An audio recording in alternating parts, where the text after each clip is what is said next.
So the next section of the seller lead sheet is very important, and that's the motivation section. And in this section, there are three questions that you're going to ask the seller. And it's very important because up until this point, we've just gathered some basic contact information, property information, repair information, and listing information, but we may not yet know why the seller is wanting to sell. And this is going to tell, this is so key because you got to have a property that you have a motivated seller attached to. If the seller is not motivated, right, you're not going to be able to get a low offer accepted. So we only want to deal with motivated sellers. Sometimes, I will say there is an exception to every rule. Sometimes you'll deal with a seller who isn't necessarily motivated and there is a much higher and better use to the property. So this would be the one exception. And that would be, like I described earlier, maybe the properties in a neighborhood with 4,000 square foot homes, and this property that you're looking at is only 1,500 square foot, and maybe you could double the square footage of the home and significantly force the value of the property up, or maybe change the zoning or something of that nature. And so if you can add value to the property in that way, and it makes financial sense based on the price you're paying, that is definitely an opportunity from someone who a lot of times may not be motivated. But the majority of times when we don't change the square footage of the property or we don't change the use of the property, we're going to want to deal with a motivated seller. Otherwise, the numbers just won't work out. So once I've gathered this information, I would then ask the seller probably the most important question on the entire sheet here, which is I'd say, John, what's the particular reason you're looking to sell the property at this time? And I want to let John hopefully do a lot of talking here. And so John's going to tell me, why he's selling. And a lot of times motivated sellers are going to just tell you exactly what's going on in their life. Well, I'm getting a divorce. I'm in foreclosure right now. I'm behind on my mortgage repayments, and I'm moving to another area. So you're going to get a wide variety of different answers here. You're going to get everything from one end of the spectrum, which is, well, why is that relevant? Not wanting to disclose anything, right? All the way down to somebody who lists out like 25 reasons why they're selling the property. The more information you get, the more the seller has to sell, the better opportunity and the more value you're going to place on whether or not you should set the appointment with the seller. So this is important to listen, and you're going to hear different things. For example, you may hear, I'm moving out of the area. Okay. Well, that doesn't tell me whether they're motivated or not. It tells me they have a reason they're selling, and it may put them under a certain timeline, but I want to know, what that particular reason is. Well, can I ask you, John, why are you moving out of the area, right? Well, I got another job. Or he may say at this point, I'm getting a divorce. So you want to ask follow-up questions that further reveal information. And we're going to do this in person when we meet with the seller as well. We're going to continue to dive a little bit deeper to find out the true motivation.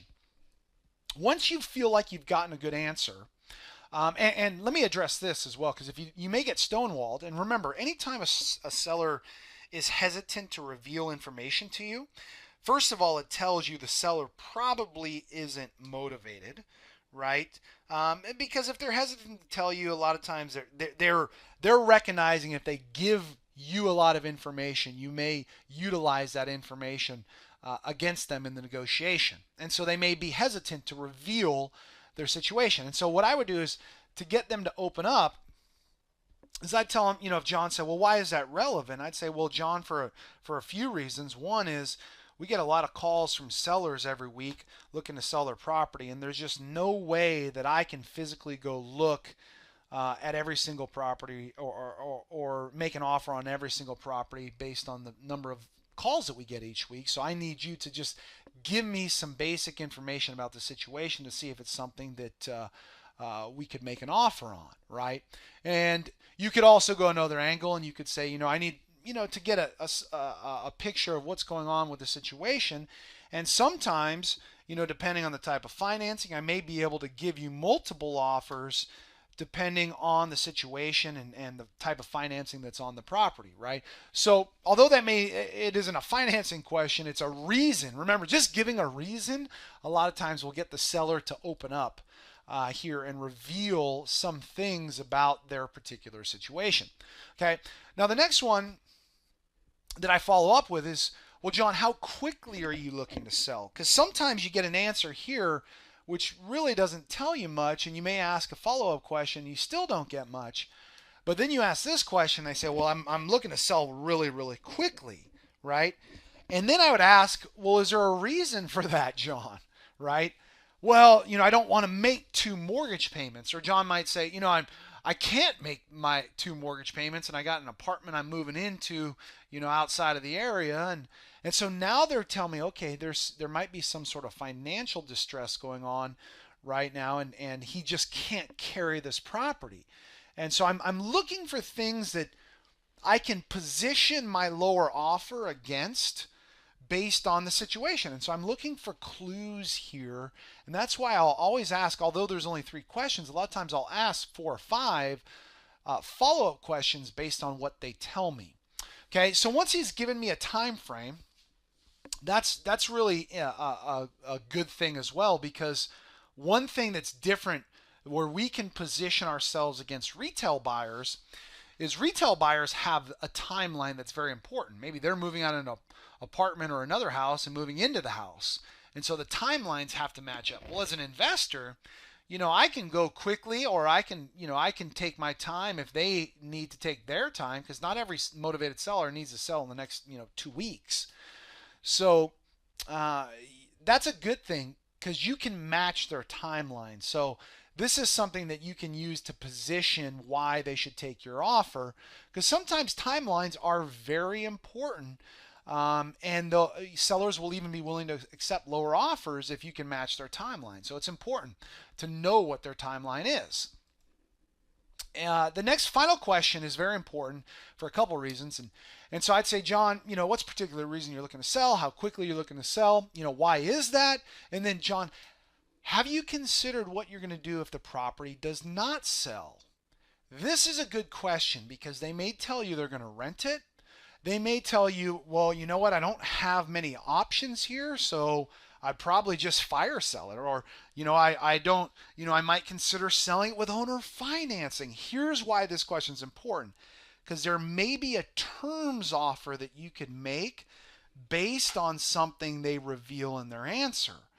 So they may say, well, if I can't sell it, I'd probably, consider selling it with owner financing. Well, that's interesting, right? I haven't gotten to the mortgage information or the debt yet, but that's something that may intrigue me. If they're going to rent it, well, you may be able to present a sale with owner financing, or you may be able to buy it subject to. So this is an important question because it may further indicate an alternative A-B offer. You may make a cash offer, or that's offer A, and offer B would be owner financing, where maybe you offer a little bit more for the property, but with owner financing because there was some indication that John gave you that he may be interested in owner financing. So that's something that is very, very key to find out in the motivation section. So those are the 3 key questions, along with some follow-up questions that are very important to find out when you're talking with the seller on the phone.